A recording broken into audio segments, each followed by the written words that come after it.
Welcome to Darwin's Theory. Welcome back to What You Should Know About the Federal Reserve, Part 2. In this video, we're going to cover how the Fed was created, both the official version and an alternative with a little bit more information. How was the Federal Reserve formed? Now, the two real view on this. This is the politically correct view. So I'm going to run you through this, but I want you to understand what the propaganda is about how the Fed got created. I use propaganda loosely because I think pretty much anything that doesn't tell the whole truth really is propaganda. The Federal Reserve is widely considered to be one of the most important financial institutions in the world. The Fed can either be your kindly grandmother, mother-in-law from hell, one or the other. Its character is usually a function of the Federal Reserve's Board of Governors. So whoever's on that board, whatever they're thinking, that can set a tone. I was talking about Carter's administration with the 23% interest. The Fed didn't cooperate with Carter. We're going to look at a couple things here. Despite early attempts in the U.S. after the Revolutionary War to form a central bank, these efforts failed due to political infeasibility. Nice way to put it. The other way to put it is they knew what the Bank of England had done to them, and they were not about to let any other bank do that same thing. The Panic of 1907, at the urging of J.P. Morgan and other prominent financiers, Congress eventually formed the Federal Reserve Act in 1913. Okay, we'll get to the other half of that later. I don't want to go on a rant yet. So, since then, the Fed has played a crucial role in steering America's monetary policy and staving off the economic challenges from the Great Depression all the way through the 2008 financial crisis. America before the Federal Reserve. Panic, seasonal crunches, and high rate of bank failures made it a risky place for both international and domestic investors. A bank is nothing but a business. Banks are there to make money. If they can't make money, they go out of business. Adam Smith's The Invisible Hand talked about that extensively, because what he said was there's a natural cycle. If you're a good business, you stay in business. But if you're a bad business, you get washed out. And what happened was we made it so the banks couldn't fail. Okay? Now, what about Lehman Brothers? The Fed wouldn't bail them out. Okay, that's a time when the Fed said, nope, enough is enough. We're not going to bail you out this time. Okay, poorly managed, poorly handled, and the Fed just let them die. All right, they saw this as a model based on the Royal Crown and its Bank of England. The new America didn't want anything to do with central banking for almost 200 years, for definitely 100 years and a little bit more. Still, there were some early attempts. Alexander Hamilton tried to do it. It didn't work. They tried again. It still didn't work. Many decades later, 1907, J.P. Morgan ultimately forced the government into acting on a central bank. So J.P. Morgan is portrayed as the hero of the event. He came in and almost single-handedly saved the United States and saved the banking industry. Good to know. And so what happened was, when the J.P. Morgan and these other financiers, they call them, not bankers, saved the government, it was a quid pro quo. They said, we'll save the government if you give us the right to manage all of the government's money. They said, okay. Here's the potential reason that Congress developed the federal bank system: to establish economic security in the United States. Yeah, okay, fine, whatever. Congress can amend the Federal Reserve Act and has done so several times. Now, I don't know if you know this, but in the Constitution, the Treasury Department has the right to create money. Okay? It can print all the money it wants. It doesn't charge for creating that money, and it can put that money on the street, through banks or however else it deems necessary. These these bailout funds that we're talking trillions of dollars going to individuals, it could do that. It could print regular U.S. money, put it in a U.S. money account in the United States government, and it could send you money. That's not how we do it anymore, but that's how it could be done.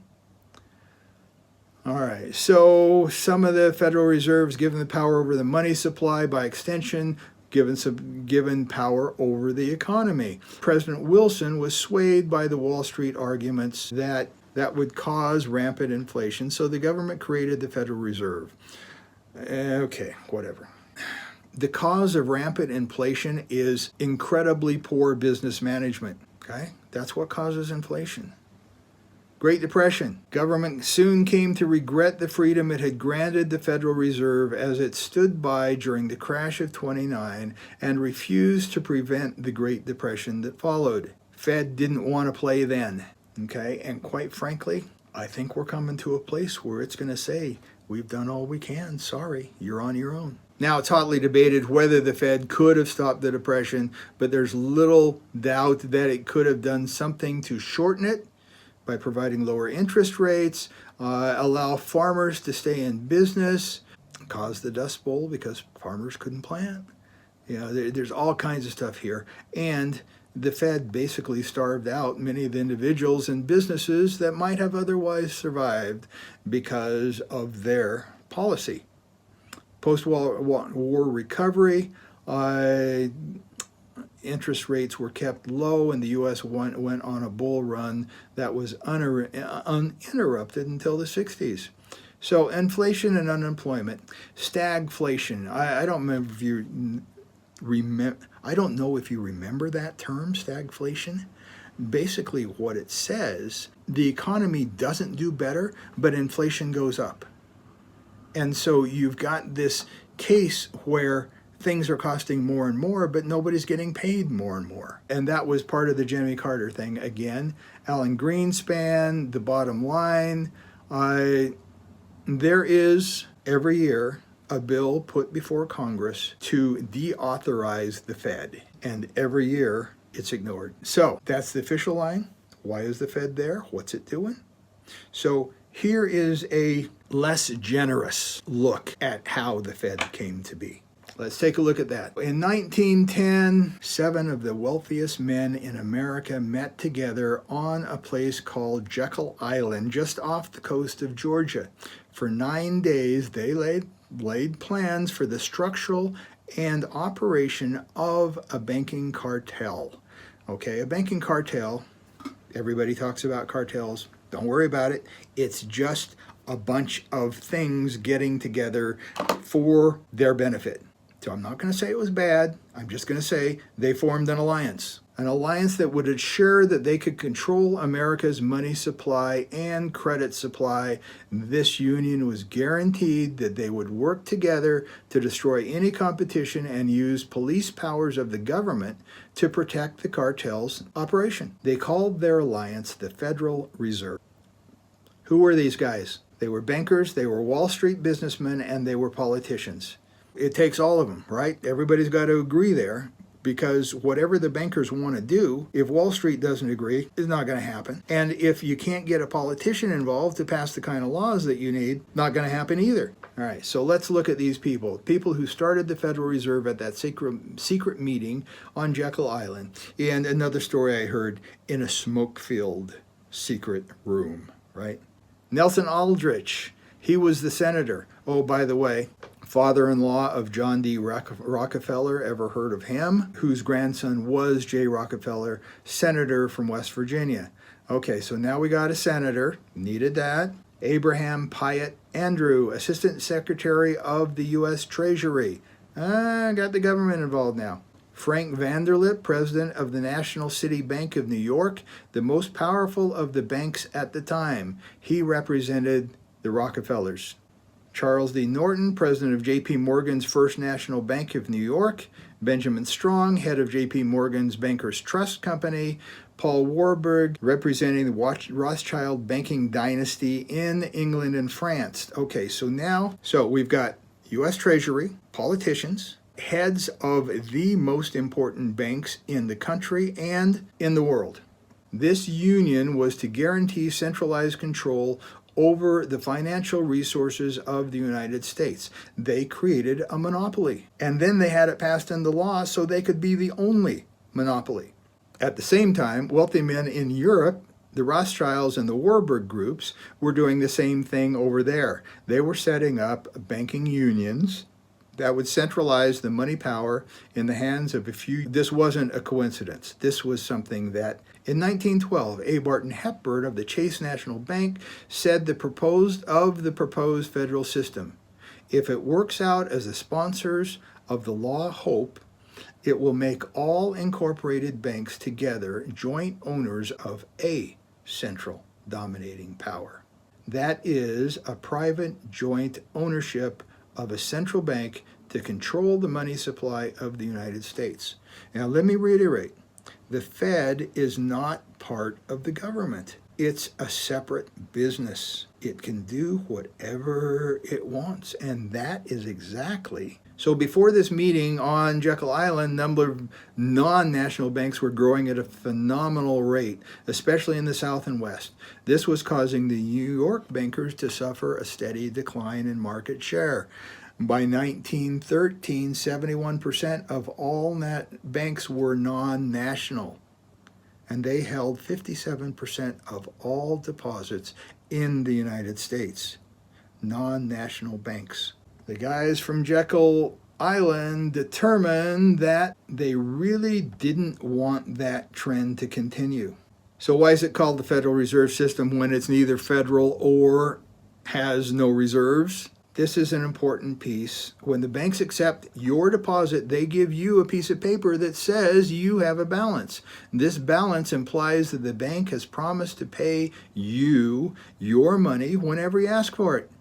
When a bank gives a loan to a customer, which is how the bank makes money, that amount is usually withdrawn immediately to satisfy that loan. That means they take your money and they give it to whoever it is that needs the loan. So here's the problem.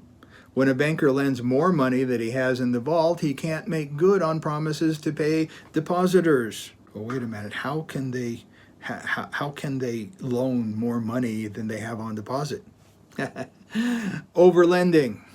It's encouraged by the Federal Reserve System since the bankers are allowed to lend more money than they have received in deposits, sometimes by a factor of 10 to 1 or even up to 300 to 1. This is called fractional reserve banking. For every dollar the banker takes in as a deposit, he's allowed to lend out $10 or $100, or in this case, $300. If just a small percentage of the depositors request their money back at the same time, the bank fails. So the Fed claimed they wanted to avoid this. The once competitive banks told the public they wanted to pool all of their reserves. So theoretically, that sounds like a really good idea. No single one bank has to go out of business because all of the reserves of all of the banks are pooled together. So if somebody says, I want my money, any bank can say, oh, no problem, here's your money. The problem is that there's a greed factor that wasn't eliminated. So now the banker feels more confident to lend out even more money because they think they're covered. The Federal Reserve Act of 1913 gave the private bankers of the Fed control over the reserves of the non-federal banks. Okay, so those were the private banks. Because the greed involved was irresponsible overlending, there are no reserves. The name Federal Reserve is deceiving and misleading, and, well, you can read the rest of that. One of the stated objectives of the Federal Reserve was to stabilize money. It hasn't done that. Behind the scenes objective was to get control of the money and the credit and get it into hands of the richest people in the world and control the economies of the entire world. Matter Armstrong Rothschild's famous quote exposes their motive, and this is the perfect quote. Give me control of a nation's money supply, and I care not who makes the laws. That is the understanding of the banking systems and the central banks. Okay, there's a whole bunch of stuff here that This author, not me, this author, believes the Federal Reserve caused. So let's look real quick. The IRS was established in 1913. Oh, really? Now all of a sudden the government needs money? World War I, 1914. How do banks make a lot of money? Funding wars. See the article on how bankers make money from war. The Bureau of Prohibition, 1920, when Prohibition came into effect. The Great Depression, gold confiscation. 1933, not 1938. The U.S. declared to be in bankruptcy, 1933. World War II, 1944. Military-industrial complex exposed in 1961, the Korean War, the Vietnam War, the dollar removed from the gold standard. This was a big one. If I get a chance, I will talk about that in a subsequent thing. Removing the dollar finally from the gold standard. Actually, FDR did it, but this removed us from having to pay any other country in gold. We were no longer linked to gold. We were linked to faith and credit of our fiat currency, which is the US dollar. Persian Gulf War, deindustrialization of America using NAFTA and GATT, Bosnian War, Gulf War, Middle East War, banker bailout and banker bonuses, the war with Pakistan, record amount of debt, unemployment, and foreclosures. Record amounts of debt. This particular author, blames the Fed for all of those. Inflation destroyed 94% of the dollar's purchasing power since the Fed banking cartel took over control of our money supply in 1913. Now, I think 94% may be a little low. If you look at what a dollar could buy in 1910, and you look at what a dollar could buy now, Ford's Model T, wasn't that $500? Something like that. And the car now, what, $25,000 maybe? A couple other things here. The tiny spark. Feel free to take a look at that. So you're starting to get an idea about the banks and about the Fed. I think the thing that's a takeaway from this one is that the Fed is not part of the federal government. The Fed is a separate bank, and its first responsibility is to be sure that it and all of its member banks make money. The second responsibility is to the U.S. government. Now, I think as you see things starting to play out, you may notice that there is really a contention between what the Fed can do, what the Fed should do, and what the Fed wants to do. This is the end of part 2. I invite you to come and participate in part 3, and we'll start talking a little bit more about the things that are happening right now. As always, thank you for trusting me as your information source. If what I am doing for you is valuable, please visit my Patreon site, patreon.com/Darwin's Theory, and contribute to my efforts. You are the way I can continue to do this. This is Dr. Darwin. Until next time.